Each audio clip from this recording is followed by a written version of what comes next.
யாகம் பண்ணிவிட்டு அதில் அம்பாள் ஜோதி ரூபத்தில் வந்து சக்தி ரூபியாக மாறினதுக்கப்புறம் வருணன், யமன், அக்னி எல்லாரும் தங்களோட ஆயுதத்தை வந்து அம்பாளுக்கு கொடுக்குறாங்க. அப்போ அம்பாள் எல்லா ஆயுதத்தையும் ஸ்வீகரித்து ஒரு ஃபுல் ஒரு ஸ்வரூபம் விஸ்வரூபம் தரிசனம் கொடுத்துட்டு இமயமலை சாரலிலே போய் வாக்கிங் போய் அப்புறம் தூம்ரலோசனனை வதம் செய்ததாகவும் சும்பன் இவங்களெல்லாம் வதம் செய்த வரைக்கும் தேவ மகாத்மியத்தில் இருக்குது. ஆனால் அந்த தேவ மகாத்மியத்தில் அவள் வதம் செய்து விட்டு வரம் கொடுத்து மறைந்து விட்டாள்ன்றது வரைக்கும் இருக்கும்.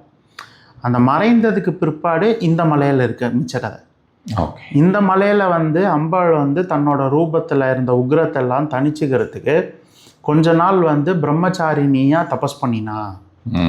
ஸோ வந்து ஒரு சாஃப்ட்வேர் ஆஸ்பெக்ட்ஸில் தபஸ் பண்ணி அவளோட உக்ரத்தெல்லாம் வந்து கம்மி பண்ணினா. அந்த ஹில் டாப்பில் தான் அவள் அதெல்லாம் கம்மி பண்ணிண்டா அவளோட அந்த இதெல்லாம். அதனால் அந்த மலையில் அங்கங்கே ஒரு சின்ன சின்ன அருவிகள் இருக்கும்.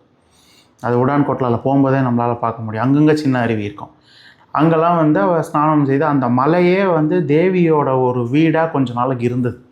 அந்த அவதாரிக்கையை முடிச்சுக்கிற வரைக்கும் அவள் வந்து அங்கே ரெஸ்ட் எடுத்து அங்கே கொஞ்சம் தபஸ் பண்ணி அப்படியே ஸ்வயம்புவாக அங்கே அவளோட இறுதியான அந்த அவதாரிக்கை ஐக்கியமாகறதுக்கு முன்னாடியான நாட்கள் அங்கே இருந்து அங்கே அவள் அப்படியே பக்தர்களுக்கு அருள் பாலிக்கிறது அப்படிங்கிறது சண்டி ஹில்ஸோட ரொம்ப ரொம்ப ரொம்ப சிறப்பு இயல்பு.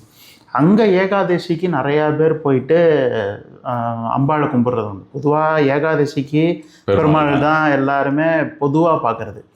சண்டி ஹில்ஸில் மட்டும் ஏகாதசிக்கு அங்கே போய் அம்பாள்கிட்ட வந்து திலஹோமமோ இல்லை எள்ளு இதெல்லாம் கொடுத்து வேண்டிக்கிறது உண்டு.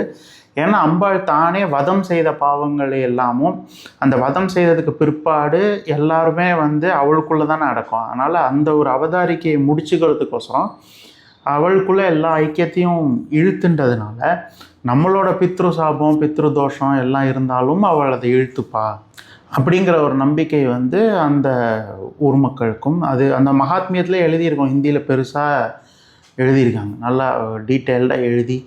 இப்போ நல்ல ரெனோவேஷன் எல்லாமே பண்ணி இப்போ போகிற வரவங்களுக்கு வசதி பண்ணிட்டாங்க. யாருமே கஷ்டப்பட்டு அது 2 கிலோமீட்டர் ட்ரெக்கு நம்ம உடான்கோட்டில் இல்லைன்னா. இதுவும் அதே மாதிரி கொஞ்சம் ட்ரெக்கிங் ஜாஸ்தி, அதை விட இது கொஞ்சம் பெரிய மலை.